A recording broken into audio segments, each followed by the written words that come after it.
Alors aujourd'hui, on va ouvrir un livre de recettes un peu particulier. Oubliez les gâteaux, les bons petits plats. Ici, on part d'instructions très précises pour faire grandir certains des organismes les plus dangereux qui soient. On va voir comment les scientifiques deviennent en quelque sorte des chefs cuisiniers, mais pour des tueurs microscopiques. Bon, la première question qu'on se pose tous, c'est pourquoi? Pourquoi faire une chose pareille? Ça paraît complètement fou de vouloir multiplier un parasite capable de provoquer des maladies gravissimes, non? Et pourtant, c'est une question essentielle, et la réponse est au cœur même de la médecine d'aujourd'hui. Entrons dans le vif du sujet. Il faut savoir que cultiver des parasites, ce n'est pas une pratique de routine. C'est réservé à des laboratoires très spécialisés. Mais même si c'est rare, c'est absolument fondamental. C'est une arme indispensable pour combattre les maladies que ces parasites provoquent. En fait, il y a tout un tas de très bonnes raisons de faire ça. Il ne s'agit pas juste de les regarder pousser, bien sûr. L'idée, c'est d'abord de pouvoir identifier l'ennemi avec une précision chirurgicale. C'est aussi de pouvoir en produire en grande quantité pour la recherche, par exemple pour créer des tests de diagnostic ou même des vaccins. Ça sert aussi à tester de nouveaux médicaments pour voir s'ils sont efficaces. Et puis bien sûr, ça permet d'étudier en détail comment ces bestioles vivent et fonctionnent et de former les experts de demain. Pour réussir à cultiver un parasite, il faut le préparer à un petit nid douillet. Tout est une question d'environnement, de son repas. Les scientifiques appellent ça un milieu de culture. Et créer le bon milieu, croyez-moi, c'est tout en art. C'est un peu comme préparer un plat sur mesure pour le client le plus exigeant du monde. Et là, on arrive au plat 3 étoiles, au summum de la gastronomie parasitaire, la culture axénique. Imaginez un peu, on a le parasite, et c'est tout. Rien d'autre autour. Pas la moindre bactérie, pas le moindre contaminant. C'est le Graal de la pureté. C'est extrêmement difficile à obtenir et à maintenir, mais pour certaines recherches de pointe, c'est tout simplement indispensable. Pour que ce soit bien clair, on peut comparer. La plupart du temps, on part d'une culture dite xénique. Là, c'est un peu le bazar. Le parasite pousse au milieu d'un tas d'autres microbes, de bactéries. C'est le point de départ. La culture axénique, c'est l'exact opposé. C'est l'isolement total. Le parasite est seul, dans sa bulle, dans un environnement stérile et parfaitement contrôlé. Allez, on passe en cuisine.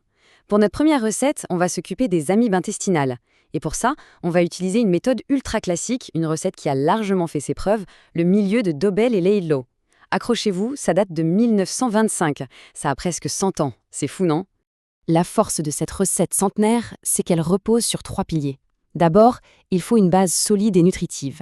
C'est du sérum de cheval coagulé. On peut imaginer ça comme une sorte de gelée ou de fond de tarte. Ensuite, on ajoute un bouillon liquide, une solution de Ringer sérum pour l'hydratation et d'autres nutriments. Et enfin, l'ingrédient magique, la nourriture préférée des amibes, de l'amidon de riz. Elles en raffolent. L'assemblage, c'est la touche finale. On commence par saupoudrer un peu d'amidon de riz sur la base solide. Puis, tout doucement, on vient verser le bouillon par-dessus. Ça crée ce qu'on appelle un environnement diphasique, avec une partie solide en bas et une partie liquide en haut. Et c'est pile à la jonction des deux que les amibes vont s'installer et commencer à se multiplier une fois qu'on a ajouté l'échantillon. Bon, on change complètement de registre. Évidemment, les parasites sont difficiles. Ils n'ont pas tous les mêmes goûts. Prenons la leishmania, un parasite responsable de maladies vraiment terribles. Eh bien, pour elle, il faut une approche culinaire totalement différente. On ne peut pas lui servir le même menu qu'à une amibe. Ici, le choix du menu est vraiment stratégique. Pour essayer d'isoler le parasite au tout début, à partir d'un prélèvement, on utilise un milieu qui s'appelle le NNN. La croissance est lente, c'est vrai, mais c'est une valeur sûre, ça marche très bien pour démarrer la culture.